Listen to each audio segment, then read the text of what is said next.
Thank you all for taking time to review my work. I want to start my presentation with the reason that I am here. My name is Devin Dalager, and I am a candidate for the Masters of Arts in the Leadership Development Program under the College of Education at Chapman University. Before I dive into the specifics of my project, I want to share my background and how I found myself here in this program. During my childhood, I had two big experiences that, from an early age, ingrained in me the existence of educational inequality. The first experience was when my mother accepted a job at a local charter school in our small town of Goldsboro, North Carolina.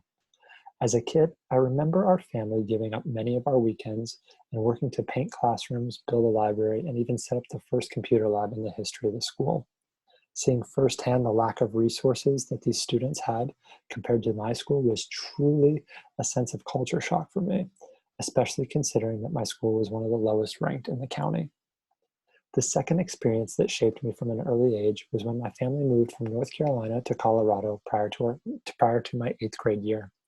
In moving, I left behind one of the lowest performing school districts and joined Colorado's top district.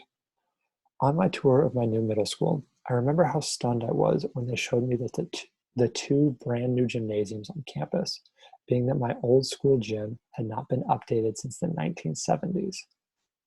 From each of these experiences, I learned from an early age that there were high levels of inequality that existed within American education. Moving forward to just before I began this program, I gained experience in the classroom as a 7th grade teacher, but I left because I wanted the opportunity to create a larger impact than was afforded to me at the time. Today, I feel that the MLD program has provided me the tools and experience to create this impact. Through this program, I have gained experience as a researcher, developed as a leader, and begun to expand my view on how to positively impact modern education. I cannot adequately explain my experience in this program or on my project without first describing the initial project I intended to create. During our MLD 662 class, our initial capstone class, I partnered with a local middle school with the intention of developing a math tutoring program for students who had fallen behind. After completing a literature review for this program, I began the initial stages of constructing the program with the intention of meeting with the school in early February. Unfortunately for me and for my project, there was a change in leadership and the principal I previously partnered with was no longer at the school. Additionally, the other teachers I had connected with said that due to the leadership shakeup, they would not be able to communicate with me in a timely manner. Halfway through February, I made the difficult decision to pull the plug on the project and transition to the project I intend to present today. Today, I present my project entitled First Generation Empowerment, Enhancing Resources to Equip First Generation Students for Collegiate Success. For this project, I had the opportunity and privilege to collaborate with Dr. Quaylen Allen. Dr. Allen has been working to truly understand the preparation and assistance that first generation and low-income students receive prior to enrolling in college. In our partnership, Dr. Allen and I desired to learn what deficiencies existed in current college preparatory structures for first-generation students, and eventually what recommendations we could offer to schools to better improve their techniques for preparing first-generation students to make the jump to college. In joining Dr. Allen on this project, I was asked for 3 clear deliverables. First, Dr. Allen tasked me with coding a large section of questions and responses he gathered during his interview process with current first-generation students. My second deliverable for Dr. Allen was an in-depth analysis of the current research surrounding first-generation students and their pursuit of college. Topics for this included first-generation pre-college experiences, college preparatory classes and their effectiveness, additional barriers to college access for first-generation students, modern definitions of first-generation students, and a comparison of the college application process between first-generation students, low-income students, and more affluent students whose parents had graduated from college. I will just be discussing these findings later on. My third and final deliverable for Dr. Allen was a list of recommendations to high schools based on my preliminary findings. Now, this deliverable was a little tricky because my recommendations would not be given directly to schools as I'm only reviewing and evaluating one section of a larger pool of Dr. Allen's research. Rather, Dr. Allen requested a list of recommendations in order to guide the remainder of his research and his team in looking for common themes moving forward. Ultimately, my goal from this project were set by Dr. Allen were clear coding, a well-rounded review of the literature on the topic, and a preliminary list of recommendations for him and his team to build from as they expand their research and began partnering with local schools to develop programs that benefited first-generation students. Transitioning to the literature examined for this project, it was important for me to create an in-depth review for the popular literature as the background research not only served myself, but Dr. Allen as well.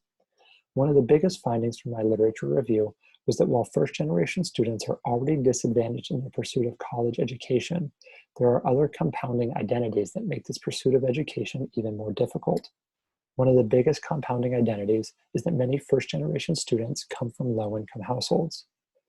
As a study conducted by Angela Mead in 2018 showed, that a typical first-generation student who is from a low-income family will, on average, score 300 points less on the SAT than their peers who had at least one parent attend college and finish with a bachelor's degree.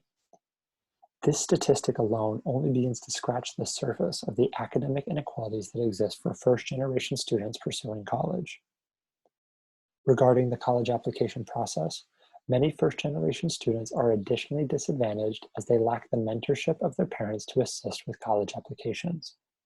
As we all know, having been through the college education system ourselves, colleges are extremely particular about the answers to college application questions, and this lack of mentorship and leadership during this process can be extremely detrimental to the quality of the application. Overall, while the claims in the literature about first-generation students may seem bleak on their surface, this section of the literature review actually validated many of the points and perspectives brought about by the subjects in Dr. Allen's interviews. And this allowed Dr. Allen and myself to find patterns which appeared organically throughout our research and the research we reviewed. Now, while I unfortunately do not have time to share each of my own findings from Dr. Allen's research or the recommendations I made, I will point out some of the most influential patterns I saw. First, there is a clear lack of school-sponsored programming explaining the financial elements of college expenses. This includes, but is not limited to, college cost, scholarships, grants, room and board, and other collegiate expenses. In fact, after coding the responses of 17 different student subjects, only one of them made reference to cost in what they learned from their school, and that student actually stated that their school avoided discussing the cost because and this in turn was negative because the student wanted to learn more about this. Another failure of current college preparation programs is that the vast majority focus on purely academics as opposed to culture shock, life transitions, or student experiences. As a result, we found that many students felt unexperienced or unprepared for what they were going to experience when they entered onto a college campus. For these issues, my recommendations are that high schools look to bring in experienced individuals to engage first-generation students in discussions about the non-academic aspects of the college experience. Whether it is current college students who are also first-generation students themselves, or college counselors, future high school students need exposure to someone who will discuss the ins and outs of college social life. Now, examining my key learnings from this process. My capstone project, as well as my time throughout the entire MLD program, has provided me with some new things I did not know about myself. Specifically, it has shown me the type of leader I wish to be, the impact I wish to make, and the educator I hope to one day become. As an individual, I view myself as leading the MLD capstone process as someone who is a more resilient leader and more accommodating to change than I was when I entered. This capstone process brought about multiple challenges for me, and I believe I have emerged from each of them stronger than before. First, I was forced to conclude my initial project after 4 months due to changes in management at my partner school. Secondly, after finding Dr. Allen as my new partner for my capstone, we were only able to meet once in person on the date March 11th. I state this date because Chapman actually closed its doors the next day, and that required Dr. Allen and I to collaborate entirely online from this point on. Lastly, I spent my final semester away from my significant other as she had the opportunity to work for Senator Klobuchar in Washington, D.C. However, when coronavirus emerged as a true threat within the United States, we had to make the difficult decision to remove her from her internship, which involved me flying to DC, packing her up in a matter of days, and flying back quickly, fearing that all domestic flights might at some point be grounded.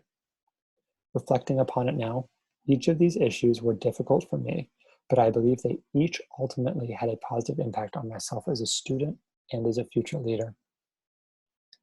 As an educator, I entered this program hoping to find my passion in education. While I struggled with this during the first 2 semesters of this program, I found my answer during my summer class with Dr. Chris DePedro. In this class, I found a passion for assisting underprivileged students in their pursuit of a college education. During Dr. DePedro's class, we found that there were many forms of inequality in both the application process and in the ways in which minority and first-generation students could access college overall. In this class, I had the opportunity to connect the worlds of K-12 education to secondary schooling, and that has since ignited a passion in myself I did not expect to find. Overall, from this program, I have gained leadership experience, research experience, collaboration techniques, an awareness of the issues within higher education, and a well-rounded understanding of my own skills and abilities. Now, with my remaining time, I wish to give out my thank yous and appreciations. My first thank you goes out to my family. Whether it was the late nights I was working on papers, the calls I did not return, or the dinners that ended early because of schoolwork, I appreciate your willingness to sacrifice your time with me, knowing that I was working hard on my studies. To my mom and dad, I now understand the sacrifices you undertook to obtain your master's while I was in middle school and high school, and I appreciate every opportunity you afforded me in life to help me achieve mine. I want to thank my classmates for challenging me and supporting me in each and every class. Also, I wish to give a very special thank you to Nick and Paula for being a part of my accountability group and constantly giving me quality feedback and advice, no matter what time it was when I asked for it. Additionally, I wish to thank the professors who went above and beyond to invest their time and energy in me during this program. Thank you, Dr. Chris DePedro, Dr. Chris Hutchison, Dr. Angel Miles Nash, and I cannot give enough thanks to Dr. Quaylen Allen. Dr. Allen, thank you for being part of this project and allowing me the opportunity to engage my newfound passion. Thank you, Dr. Allen, for the late night calls, consistent feedback, and the lessons you taught me along the way that I know I will use no matter where my professional career takes me. While I am so happy we connected when we did, I can only imagine the impact we could have made had you been my initial capstone partner. My last thank you goes out to my significant other, Cheyenne. Thank you so much for sticking alongside me throughout this process. I know at times I was flustered and frustrated, and through those times you went out of your way to help me. Even though it was not your responsibility, you were always there when I needed a catchy title, a synonym for a word I've already used 1,000 times, or even when I needed some basic support. How hard I see you work for the things you care about motivates me each and every day to act on my passions and improve myself as a student, a leader, an educator, a boyfriend, and a person. You are my best friend, my constant supporter, my motivation, and I know I would not be anywhere near as successful in this program if you were not alongside me. Thank you so much for your time, and that concludes my presentation.